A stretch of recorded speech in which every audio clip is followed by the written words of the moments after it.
Ya, assalamualaikum buat teman-teman semua. Hari ini ada ranking nih, punya teman kita nih dari Jakarta. Oh, jauh-jauh datang ke sini katanya motornya problemnya geter. Padahal untuk video tentang masalah tentang ranking geter udah banyak ya di channel saya. Nah, teman-teman kalau ada permasalahan di mesin yang sekiranya udah dibahas sama saya, coba aja dilihat lagi. Kalau misalnya ente ngerti atau ente paham kan, ente bisa bongkar sendiri ya, minimal ente bisa reparasi sendiri lah, jadi nggak harus selalu ngandelin bengkel. Saya ulangin ke teman-teman semua ya, kalau saya pribadi mah saya nggak punya bengkel, saya cuma hobi aja di motor. Jadi kalau ada teman-teman tanya, mas bengkelnya di mana, saya nggak punya bengkel bro, cuma hobi aja, hobi. Jadi kalau lagi mood bongkar, lagi nggak mood ngebongkar. Ya sekarang kita lihat ini mesin masalahnya apa ya, yang katanya motornya getar. Kalau getar mah ya paling nggak akan jauh dari kerukas, lahar kerukas, rumah lahar kerukas, antara itu paling akan jauh dari itu. Nah, kita lihat nih, barangkali teman-teman ada permasalahan yang sama, bisa dilihat ya video ini. Oke, untuk diagnosiknya, untuk ngeceknya yang pertama ya, ya emang ini kita harus perlu alat sih ini. Ya, teman-teman bisa buka dulu nih bak kirinya. Nanti kita cek putaran dari magnet, putaran dari batang kerukasnya. Sekarang saya mau buka dulu nih bak kirinya. Ya, teman-teman, ini udah dibuka ya bak kirinya. Nih teman-teman bisa lihat nih, kalau motornya getar di poros batang kerukasnya. Ini magnetnya udah bubutan nih, udah dientengin. Kalau magnet bubut mah sebenarnya nggak terlalu efek ke run out tinggi atau ke getar. Kalau magnet mah kalau makin dibubut, bobotnya makin ringan, biasanya apa ya, karakter motornya sedikit agak berubah. Ini makin dibubut makin enteng, biasanya motor bawahnya kuat, enteng lah. Motor lagi diem gitu, lagi di standar, lagi diem, lagi di setting putarannya tinggi, tapi ketika dinaikin kadang dia suka ngedrop. Nah, bisa jadi dari magnet terlalu ringan karena torsinya kurang kuat torsinya, jengat di bawah doang, atasnya diem motor. Kalau magnet biasanya taringnya ke situ. Goyang nih magnetnya nih.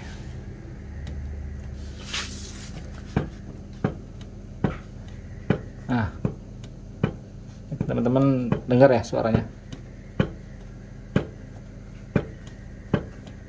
Nah, magnetnya bisa maju, bisa mundur. Berarti ini ada kemungkinan rumah lahar kerukasnya aus, atau laharnya aus, atau batang kerukasnya yang sebelah kiri aus.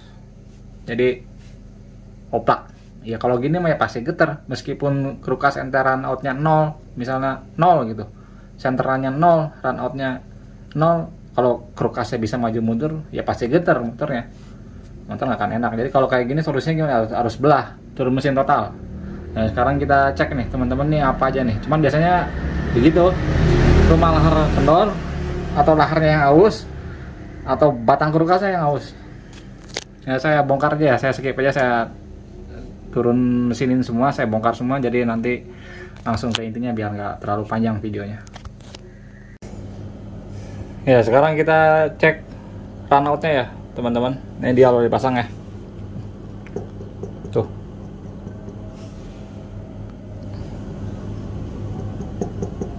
Nah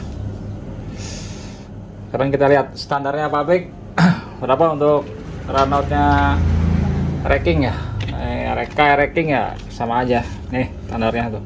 Ini udah pernah sering saya bahas ya. Standarnya 0,03. 0,03 berarti 3 garis. Kita lihat nih. Sebenarnya nggak perlu didial kalau ente udah ngadepin masalah kayak gini ya. Nggak perlu didial kerukasnya, udah ketahuan rumah laharnya. Kalau rumah lahar batang kerukasnya yang aus. Karena meskipun kerukasnya runoutnya 0 ya, alias 0 gitu, keadaannya begini tetap aja ngegeter. Cuman ya nggak apa-apa, ini buat pengetahuan tambahan ya ke teman-teman. Jadi kalau mesin getar itu banyak sebabnya, nggak hanya dari krukas yang run out-nya tinggi aja.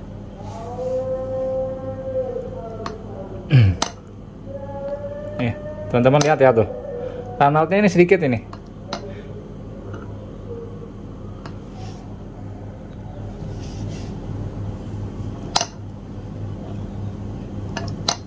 Nah, 0,03 kan, 0,03 alias masih sama dengan rekomendasi dari pabrik ya.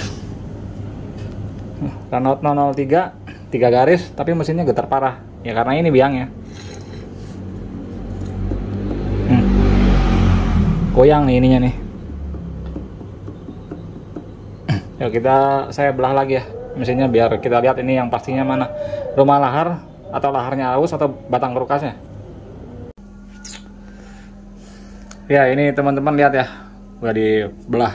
Maaf saya banyak potong, saya banyak edit biar nggak terlalu ngebosenin ya, langsung ke intinya aja, jadi nggak terlalu panjang videonya.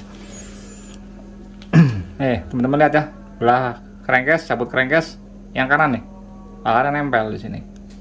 Kalau yang kanan ini batangnya ke kiri, batang ke laharnya enteng. Ketika dicabut dia nempel di sini. Berarti ada kemungkinan nih rumah lahar ininya nih oplak. Tapi kalau kasus-kasus kayak gini ya teman-teman, kalau teman-teman pernah nyervis batang krukas, misal yang kanan, atau ente pakai krukasnya motowan tuh yang stroke up atau yang plus 60 gram, kadang ketika ente buka belah crankcase, lahar kanannya masih ngikut di sini, soalnya si batangnya dia padat. Jadi meskipun rumah laharnya longgar, di sininya masih nempel. Cuman ini kan krukasnya standar, krukas standar, batang kanan laharnya nempel di sini. Ya, ini yang longgar, kurang padat rumah laharnya. Sekarang kita lihat yang kirinya nih.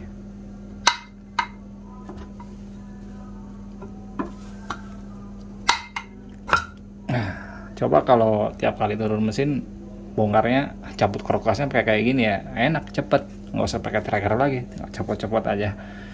Nih longgar ya, rumah laharnya yang kiri ikut longgar juga. Teman-teman perhatiin nih bearingnya tertutup ya, ini pakai kode Z belakangnya. Nah, kode Z ada penutupnya. Ini salah nggak kalau misalnya Ereking pakai lahar krukasnya tertutup begini? Salah mah enggak ya, kalau laharnya bener nggak salah kode laharnya, cuman bukan tempatnya.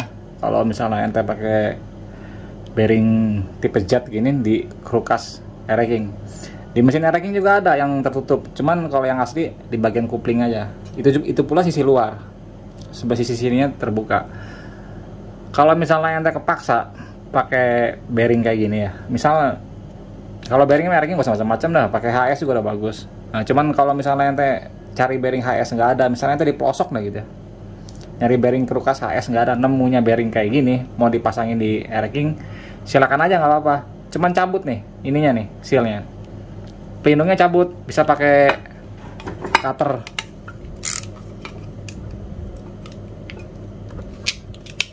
Nah ininya cabut, jadi ini si bearingnya selalu terlumasin.